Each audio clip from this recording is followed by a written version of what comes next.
سب سے پہلے بات کریں گے پاکستان اور افغانستان طالبان کے درمیان مذاکرات آج دوبارہ استنبول میں شروع ہوں گے۔ مذاکرات میں شرکت کے لیے پاکستانی وفد استنبول پہنچ گیا ہے۔ پاکستانی وفد سینئر عسکری انٹیلیجنس اور بیوروکریسی کے نمائندوں پر مشتمل ہے۔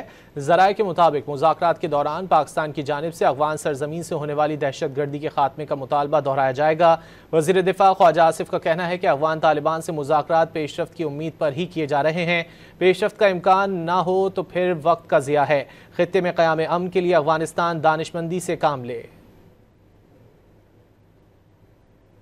کل بہت اہم جو ہے وہ میٹنگ ہونے والی ہے، اس کے بارے میں کیا کہیں گے؟ افغانستان کے ساتھ جو مذاکرات ہو رہے ہیں، دیکھیں جی، پیش رفت کا امکانات ہوتے ہیں تو بات چیت کی جاتی ہے، اگر امکانات نہ ہوں تو پھر وقت کا ضیاع ہی ہے نا۔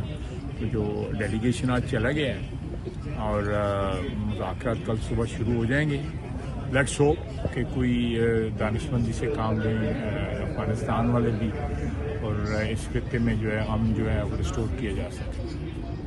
سر آپ کو لگتا ہے کہ افغانستان جو ہے وہ آپ کی جو مذاکرات کی پیشکش ہے اس کو مان لیں گے؟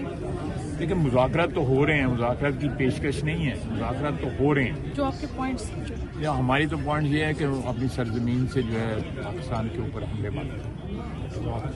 سر 2 سے 3 مرتبہ یہ مذاکرات جو ہے وہ ہوئے، ناکام ہوئے، تو اگر اس مرتبہ بھی ناکام ہوئے اور کوئی پیش رفت نہ ہوئی تو پھر پاکستان کا کیا لائحہ عمل ہوگا؟ بہرحال کے مشورہ کریں گے آپ سے تو